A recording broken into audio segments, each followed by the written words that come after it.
26-бап. Жер бетинде Ыбрайымдын убагында болгон мурунку ачарчылыктан башка ачарчылык болду. Исхак Пелишти падышасы Абимелекке бармак болуп, Герар жерине жөнөдү. Теңир ага келип мындай деди: Мисирге барба, мен сага айткан жерде жаша. Ошол жерде жер кезип жүр. Мен сени менен болуп, сага батамды берем. Анткени сага жана сенин тукумуңа ошол жердин баарын берем. Мен сенин атаң Ыбрайымга берген антымды орундатам.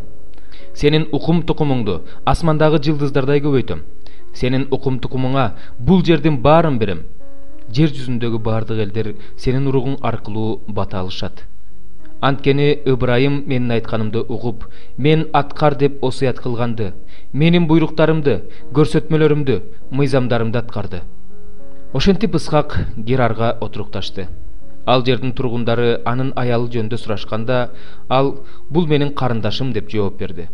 Ал Ребека үчүн бул жердин тургундары мени өлтүрүп коюшат деп ойлоп, аны менин аялым деп айткандан коркту. Анткени ал сулуу аял эле. Бирок ал жерде көп убакыт жашагандан кийин Пелишти падышасы Абимелек терезеден Исхактын өз аялы Ребека менен ойноп жатканын көрдү. Ошондо Абимелек Исхакты чакырып: "Бул сенин аялың турбайбы? Аны карындашым деп кантип айттың?" деди. "Аялым үчүн мени өлтүрүп коюшат деп ойлодум", деп жооп берди Исхак. Бирок Абимелек: "Бул эмне кылганың? Эл арасынан бирөө сенин аялыңа жакындап кое жаздады. Аз жерден бизди күнөөгө түртмөк экенсиң", деди.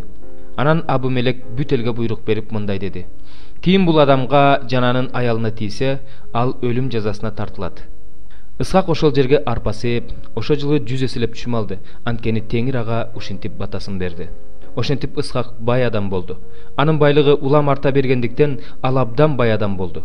Анын үйүр майда жана бодомалы, айдоо жерлери көп болгондуктан пелиштиликтер көз арта башташты. Атасы Ыбрайымдын убагында атасынын кулдары казган кудуктардын баарын пелиштиликтер уратып, топуракка толтуруп салышты. Абимелек да Исхакка: "Бизден алыс кет, анткени бизден алдаганча күчтүү болуп алдың", деди. Ошондо Исхак ал жерден кетип, чатырларын Герар өрөөнүнө тигип, ошол жерде отурукташып калды. Атасы Ыбрайымдын убагында казылып, ал өлгөндөн кийин пелиштиликтер топурак толтуруп салган кудуктарды Исхак кайрадан казып, аларды атасы атаган аттары менен атады.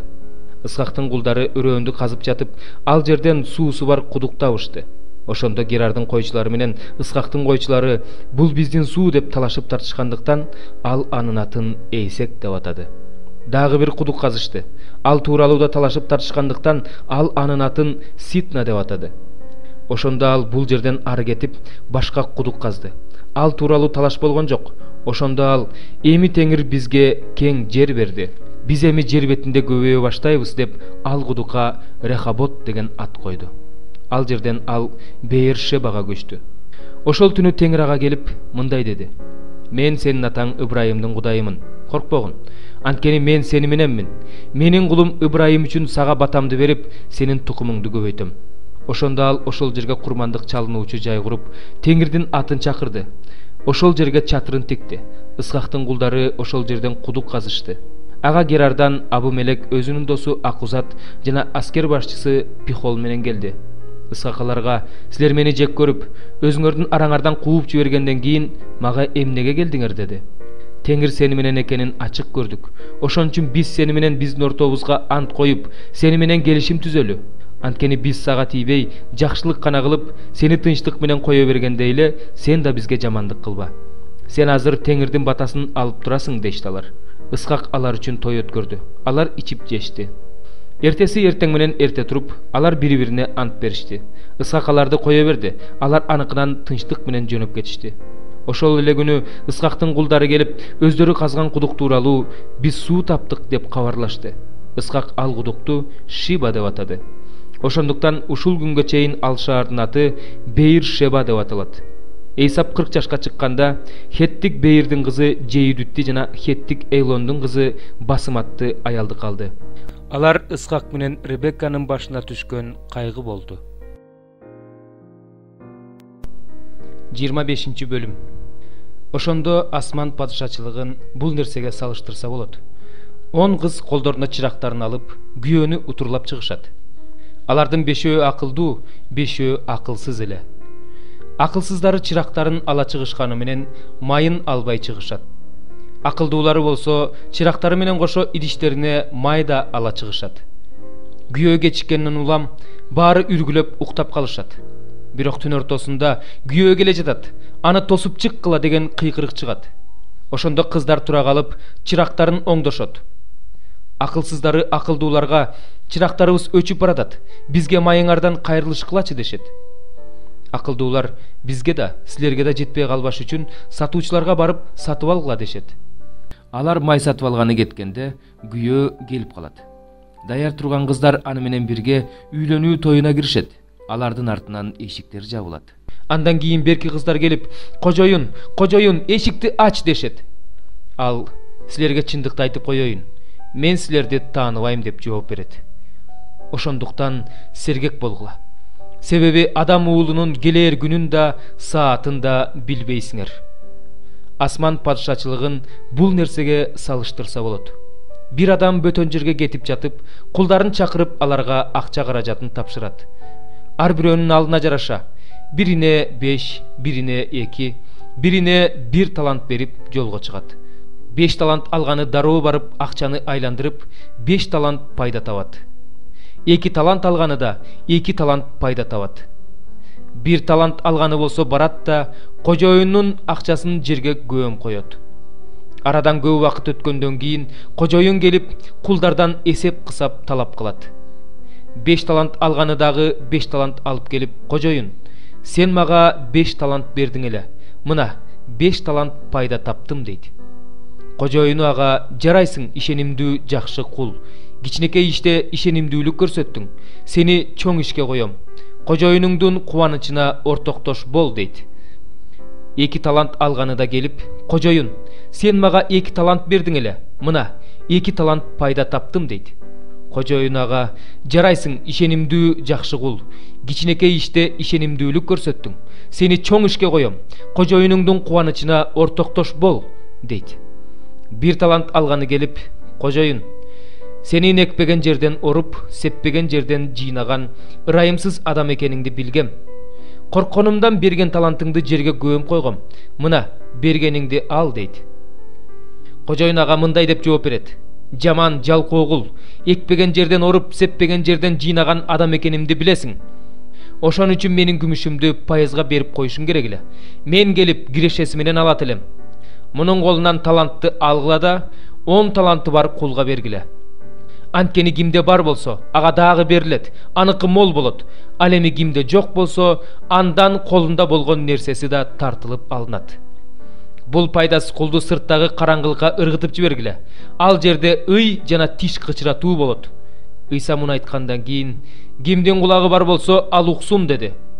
Адам уулу өз атак даңкы менен, өзүнүн бардык периштелери менен келгенде, өзүнүн даңктуу тактысына отурат. Бардык эл анын алдына чогулат. Койчу койлорду эчкилерден бөлүп алгандай эле, ал адамдарды экиге бөлөт.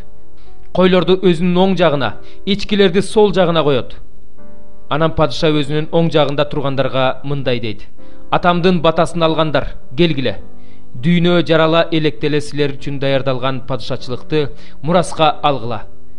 Анткени мен ачка болгондо тамак, суусаганда суу бердиңер. Жолоочу болгонумда силер мени кабыл алдыңар. Жылаңач болгонумда силер мени кийинттиңер. Ооруганымда силер мага келдиңер. Түрмөдө отурганымда силер мага келдиңер." Ошондо адил адамдар ага мындай деп жооп беришет: "Теңир, качан биз сенин ачка болгонуңду көрүп тамак бердик эле? Качан биз сенин суусаганыңды көрүп суу бердик эле? Качан биз сенин жолоочу болгонуңду көрүп кабыл алдык эле? Качан биз сенин жылаңач болгонуңду көрүп кийинттик эле? Качан биз сенин ооруп жатканыңды же түрмөдө отурганыңды көрүп сага келдик эле?" Падышаларга мындай деп жооп берет: "Силерге чындыкты айтып коеюн. Менин бул кичине бир туугандарымдын бирине жакшылык кылганыңар, мага кылганыңар." Анан сол жагындагыларга мындай дейт: "Карышка калгандар, менин жанымдан кеткиле. Шайтан менен анын жиндери үчүн даярдалган түбөлүк отко түшкүлө. Анткени мен ачка болгондо силер мага тамак берген эмессиңер, суусаганымда суу берген эмессиңер. Жолоочу болгонумда силер мени кабыл алган эмессиңер. Жылаңач болгонумда кийинткен эмессиңер. Ооруганымда, түрмөдө отурганымда силер мага келген эмессиңер."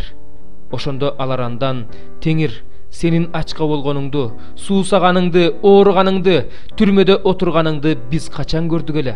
Качан сага кызмат кылбай койдук эле деп сурашат. Ал болсо аларга мындай деп жооп берет. Силерге чындыкты айтып коеюн. Менин бул кичине бир туугандарымдын бирине жакшылык кылбаганыңар, мага кылбаганыңар. Булар түбөлүккө азап чегишет. Адил адамдар болсо түбөлүк өмүргө ээ болушат. Экинчи бөлүм. Акаш Бейрош падышанын ачуусу тарагандан кийин Башти тууралуу, анын эмне кылганы тууралуу, ага кандай токтом чыгарылганы тууралуу эстеди. Падышага кызмат кылган кеңешчилери мындай дешти: падышага сулуу жаш кыздарды таап келишсе кандай болот? Падыша өзүнүн баардык дубандарына кишилерди дайындаса, алар сулуу жаш кыздарды чогултуп, Борбор шаар Шушандагы аялдарды кайтарган.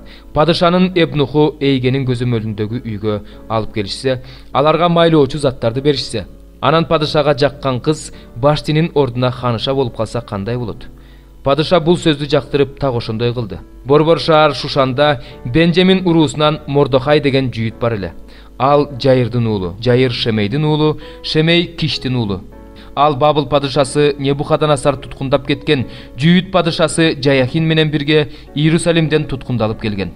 Ал агасынын кызы Адасаны, Эстерди тарбиялап өстүргөн. Анткени кыздын атасы да, энеси да жок болчу. Ал келбети келишкен сулуу кыз эле. Атасы менен энеси көз жумгандан кийин кызды Мордохай асырап алган.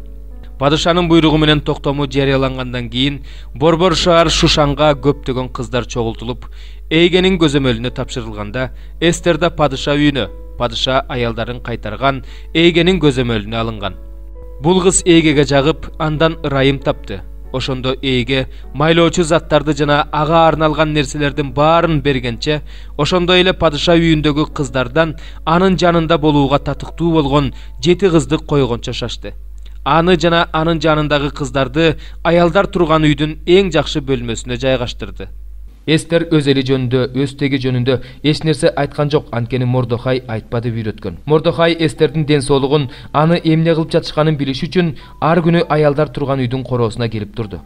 Ар бир кыздын Акаш Бейрош падышага кирүү маалы келгенге чейин аларды майлоочу заттар менен, башкача айтканда 6 ай мирра менен, 6 ай жыпар жыттуу заттар менен, аялдардын ар кандай майлары менен майлашчу. 12 айдын ичинде аялдарга белгиленген шарттын баардыгы аткарылып бүткөндөн кийин гана кыз падышанын үйүнө кирчү. Аялдар үйүнөн падыша үйүнө кириш үчүн кыз эмнени талап кылса, ага ошонун баардыгын беришчү. Кыз кечинде кирип, эртең менен аялдарга даярдалган бөлөк үйгө, күн аялдарды кайтарган падышанын Эбнугу Шааш-хаздын көзөмөлүнө кайтып келчү. Андан кийин падыша өзү кааламайынча, аты аталып чакырылмайынча, ал падышага кирчү эмес. Мордохай асырап алган агасы Абыгайылдын кызы Эстердин падышага кирээр маалы келгенде, ал падыша аялдарын кайтарган падышанын Эбнуху Эйгенин айткандан башка эч нерсе сураган жок. Эстерди көргөндөрдүн баары жактырып калышты. Ошентип Эстер Акаш Бейрош падышанын падыша үйүнө анын падышачылыгынын 7-жылынын 10 айында, башкача айтканда Тебейт айында алынды. Падыша Эстерди баардык аялдарынан жакшы көрүп калды. Ал падышага башка кыздарга караганда көбүрөөк жагып, андан ырайым тапты. Падышанын башына ханышалык таажы кийгизип, Баштинин ордуна ханыша кылды. Анан падыша Эстер үчүн өзүнүн баардык төрөлөрү менен кызматчыларына чоң той берди. Падыша баардык дубандарга жеңилдик берип, берешендик менен белек таратты. Кыздарды экинчи жолу чогултушканда Мордохай падыша дарбазасынын алдында отурган. Мордохай үйрөткөндөй Эстер өз эли, өз теги жөнүндө айта элек болчу. Эстер Мордохайдын айткан сөзүн анын колунда тарбияланып жаткан кездегисинде эле азырда так аткарды. Мордохай падыша дарбазасынын алдында отурганда, босого кайтарган падышанын 2 Эбнуху Биктам менен Тареш падышага кыжырланып, Акаш Бейрош падышаны өлтүрүүнү ойлошту. Аны Мордохай билип калып, Эстерге кабарлап койду. Эстер болсо аны Мордохайдын атынан падышага айтты. Бул иш изилденип чын болуп чыкты. Ошондо экөөнү тең даракка асып ташташты. Мордохайдын кылган жакшылыгы жөнүндө падышанын күндөлүк жазуу китебине жазылып калды. 25 бөлүм. Бийликке келгенде 3 күн болгондон кийин Фес Кейсариядан Иерусалимге жол тартты. Иерусалимде ага башкы ыйык кызмат кылуучу менен жүйүттөрдүн эң атактуу адамдары келип, Павылдын үстүнөн арызданышты. Алар андан бизге жакшылык кылып Павылды Иерусалимге чакыртып бер деп өтүнүштү. Анткени алар аны жолдо өлтүрүүнү ойлоп жатышкан эле. Бирок Фест Павлдын Кейсарияда камакта экендигин жана өзү да жакында ошол жака барарын айтты да, араңардан барганга мүмкүнчүлүгү барлар мени менен барышсын. Эгерде ал адамдын кандайдыр бир айыбы бар болсо, анда аны айыпташсын деди. 8-10 күндөй Иерусалимде болгондон кийин ал Кейсарияга кайтып келди. Эртеси күнү сот тагына отуруп Павлды алып келүүнү буйруду. Павл келгенде Иерусалимден келген жүйүттөр аны тегеректеп алып, көптөгөн оор айыптарды коюшту, бирок аларды далилдеп бере алышкан жок. Павл болсо өзүн коргоп, мен жүйүттөрдүн мыйзамына да, ибадатканага да, Римдик падышага да каршы эч кандай кылмыш кылган жокмун деди. Фест жүйүттөргө жаккысы келип, Павлдан Иерусалимге баргың келеби? Ушул айыптоолор боюнча сени ошол жакта соттоомду каалайсыңбы деп сурады. Павл ага мындай деп жооп берди: Мен падыша сотунун алдында турам, ошондуктан ушул жерде соттолушум керек. Мен жүйүттөргө эч кандай жамандык кылган эмесмин, аны сен да жакшы билесиң. Эгерде мен айыптуу болсом, өлүм жазасына тарткыдай бир нерсе кылган болсом, анда өлүмдөн баш тартпаймын. Эгерде булардын мага койгон айыптары негизсиз болсо, анда мени эч ким булардын колуна салып бере албайт. Падыша алдында соттолууну талап кыламын. Фест кеңешчилер менен кеңешкенден кийин Павлга: Сен падыша алдында соттолууну талап кылдың, падыша алдына барасың деди. Бир нече күндөн кийин Агриппа падыша менен Бернике Фестти куттукташ үчүн Кейсарияга келишти. Алар ал жерде бир нече күн болушкандыктан Фест Павлдын иши жөнүндө падышага баяндап берди. Бул жерде Феликс тарабынан түрмөдө калтырылган бир адам бар. Мен Иерусалимге барганда жүйүттөрдүн башкы ыйык кызмат кылуучулар менен аксакалдары анын үстүнөн арызданып, анын соттолуусун талап кылышты. Мен аларга айыпкер өзүнүн айыптоочулар менен беттешмейинче жана өзүн коргоп сүйлөмөйүнчө, Римдиктердин салты боюнча эч бир адамды өлүм жазасына тартууга болбойт деп жооп бердим. Алар мени менен бирге бул жерге келишкенде, мен эч создуктурбастан эртеси эле күнү сот тагына отурдум да, ал адамды алып келүүнү буйрудум. Аны тегеректеген айыптоочулар ага каршы мен күткөндөй айып кое алышкан жок. Бирок алар менен анын ортосунда өздөрүнүн дини тууралуу жана Иса деген бир өлгөн киши тууралуу талаш бар экен. Павл ошол Исаны тирүү деп далилдеп жатыптыр. Мен бул суроону кантип чечүүнү билбей, андан Иерусалимге барып бул иш боюнча ошол жерде соттолууну каалайсыңбы деп сурадым. Бирок Павл өзүнүн иши боюнча Август падышанын чечимин талап кылгандыктан, ага жибергенге чейин мен аны камакта кармоого буйрук бердим. Ошондо Агриппа Фестке: Ал адамды мен да угууну каалар элем деди. Ал ага аны эртең угасың деп жооп берди. Эртеси күнү Агриппа менен Бернике салтанат менен келип, миңбашчылар жана шаардын атактуу адамдары менен сот залына киргенде Фесттин буйругу боюнча Павлды алып келишти. Ошондо Фест мындай деди: Агриппа падыша жана биз менен чогуу ушул жерде тургандар.